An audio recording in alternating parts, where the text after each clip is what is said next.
আর তুমি আমার স্ট্যাটাস সম্পর্কে তুমি কোনো কিছু জানো?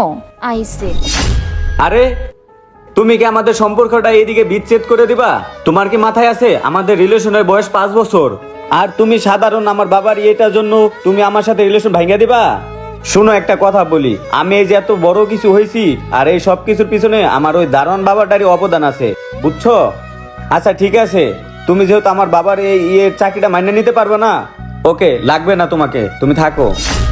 আরে আজব তো, বাবা যেরকম ছেলেও তেমন। বাবা, কি রে বাবা, তুই নাইছস? আমি ভয় পেয়েছিলাম।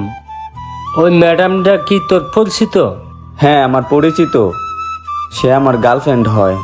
আর আমি আসছিলাম তোমার কাছে আমাদের বিয়ের কথা বলার জন্য, কিন্তু আসলে মেয়েটা যে তোমার সাথে বাজে ব্যবহার করবে সেটা আমি বুঝতে পারি নাই।